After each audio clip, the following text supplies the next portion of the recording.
What's going on? So look, I gotta make this video real quick because I want people to know what's going on with the Miami Police Department and a friend of mine who happens to be a very well-respected immigration attorney, as well as her mom. And this incident happened when her 15-year-old daughter was held against her will by some psycho holding his hands up like this against the walls or the doors so that she wouldn't come out of an elevator.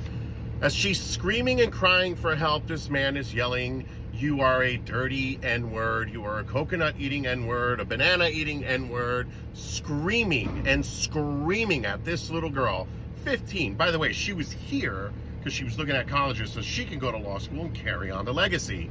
So they call the cops. Now, there's witnesses that have given statements, 2 members of the Army.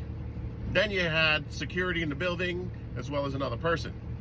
So this officer, his name was Sanchez, he comes up and I guess he takes the report from everybody. He's listening to everyone give their statements, and finally they give this guy's apartment number, and my friend goes up with the cop. They knock on the door, they look at her and say, well, he doesn't want to open the door.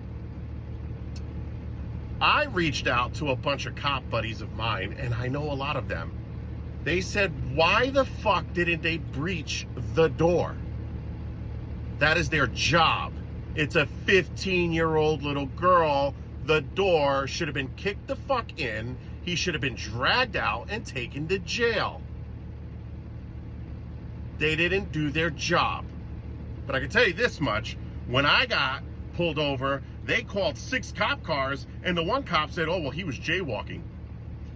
Think about it, right? You get a jaywalker, an attempted, well, I'm going to call it an attempted kidnap, because that is, when you're holding someone against their will, technically it could be considered as kidnapping, right? So then we fast forward, they write the report, they finally get the report back, and it's inconsistent with every statement that was given. It was about 2 sentences that said the incident was with the mother. The mother wasn't even in the elevator.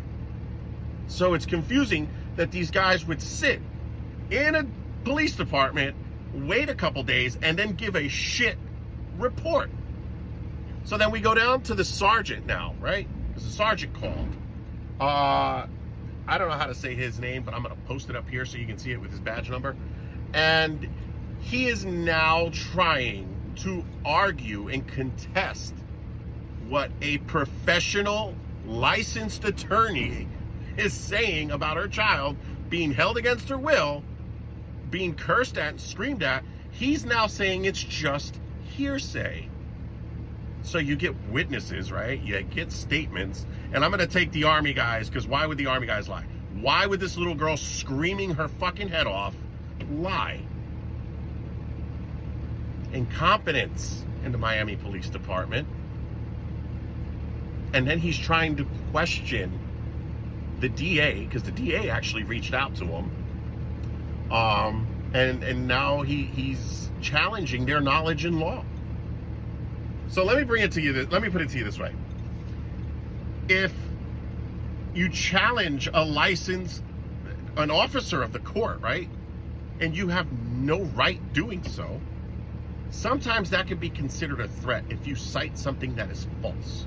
You cannot challenge an attorney. You cannot challenge a district attorney unless you're fucking lazy. That's the only way I see it. So for the sergeant, whose name is posted up there with his badge number, the second you're done actually doing your job and giving me that report and giving them that report, you owe it to the city of Miami to resign. Just get the fuck up and get the fuck out. Because if you would let a grown-ass man go and try to destroy that little 15-year-old girl's little life, the trauma, being held against her will, and you're going to let that go with the, it's just hearsay? Homie, you don't deserve a job serving fucking hot dogs at the stadium for the Marlins. Ladies and gentlemen, I need you all to start reaching out to the lieutenant, the chief, the captain, and the mayor's office of Miami.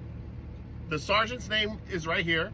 The cop's name is right there. Why they did not breach that fucking door is beyond me. Let me know what you think.